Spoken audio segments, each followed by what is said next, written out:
हरे कृष्णा, राधे राधे, जय श्री श्याम। दोस्तों, हर हर महादेव की जय। बोलो गौरी शंकर भगवान की जय। कैसे हो आप सब? आई होप आप सभी ठीक होंगे, मस्त होंगे, स्वस्थ होंगे। आप सभी अपना बहुत बहुत बहुत ध्यान रख रहे होंगे। दोस्तों, सावन का महीना शुरू हो गया है। सबसे पहले तो आप सभी दोस्तों को सावन के महीने की बहुत बहुत बहुत सारी ढेरों सारी शुभकामनाएं, ढेरों सारी बधाइयाँ। आप सभी को पता है सावन के महीने में बाबा भोलेनाथ की पूजा अर्चना का विशेष महत्व है। पूरे सावन के महीने में आप बाबा भोलेनाथ की और माँ गौरा जी की पूजा अर्चना आराधना जरूर कीजिए। आपके घर के आसपास जो भी शिवालय है, मंदिर है, वहाँ पर जाकर आप बाबा भोलेनाथ जी को एक लोटा जल डेली जरूर चढ़ाइए। अगर आप किसी कारण से मंदिर नहीं जा पा रहे हैं, घर के आसपास मंदिर नहीं है, तो आप घर पर पार्थिव शिवलिंग बनाकर भी शिव जी की पूजा अर्चना आराधना कर सकते हैं। ऐसी मान्यता है, पार्थिव शिवलिंग बनाकर पूजा करने से हमारी जो भी मनोकामनाएं होती हैं, जो भी हम भगवान से अपनी मनोकामना मांगते हैं, वो अति शीघ्र पूर्ण होती है। तो अब बात कर लेते हैं पार्थिव शिवलिंग हम किस प्रकार बनाएं और किस प्रकार पार्थिव शिवलिंग की पूजा अर्चना आराधना हमें करनी चाहिए।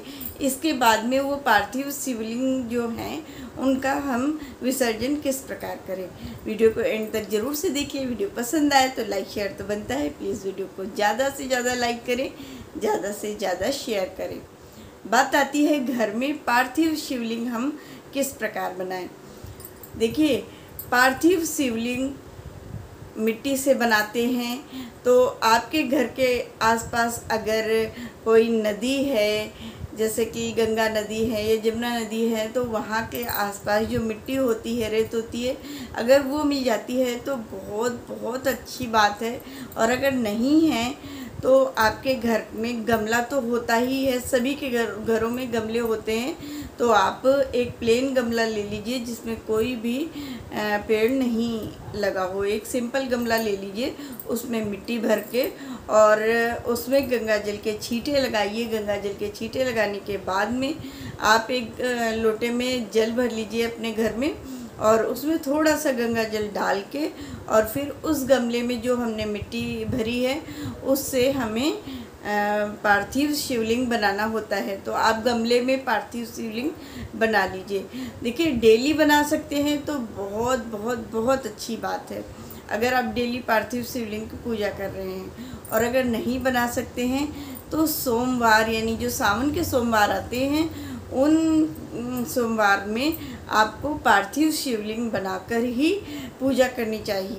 ऐसी मान्यता है कि पार्थिव शिवलिंग का पूजन करने से बाबा भोलेनाथ अति शीघ्र प्रसन्न होते हैं और हमारी सभी मनोकामनाएं अति शीघ्र पूर्ण करते हैं। अब आपको करना क्या है, आपने जो जल लिया है उस जल को थोड़ा थोड़ा सा जल डाल के और हमें मिट्टी के शिवलिंग बनाने हैं।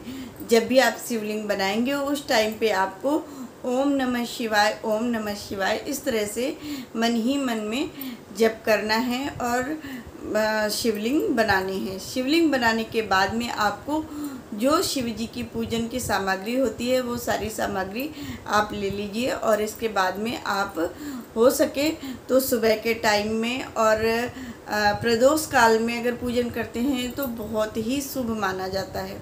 तो आपने शिवलिंग बना लेना है। शिवलिंग बनाने के बाद में आपको कच्चे दूध से अभिषेक करना है बाबा भोलेनाथ का। इसके बाद में आपको गंगा जल से अभिषेक करना चाहिए। इसके बाद में आपको बेलपत्र जरूर अर्पण करने हैं बाबा भोलेनाथ को। तो आप बेलपत्र पे चंदन लगा के और बाबा भोलेनाथ को ज़रूर अर्पण करिए। इसके बाद आप फूल चढ़ाइए बाबा भोलेनाथ को, धूप दीप नैवेद्य से पूजन कीजिए बाबा का। और सोमवार के व्रत हैं तो सोमवार के व्रत की कथा ज़रूर सुनिए। इसके बाद में आपको करनी है बाबा भोलेनाथ की आरती। आपको घी का दीपक बाबा भोलेनाथ के सामने प्रज्वलित करना है। आरती पूजन होने के बाद में आपको तुरंत शिवलिंग का विसर्जन नहीं करना है। जो आपने दीपक जलाया है, जब वो दीपक शांत हो जाए, इसके बाद में आपको वो जो शिवलिंग है उसका विसर्जन कर देना है। तो आपको उसी गमले में ही उसका विसर्जन कर देना है।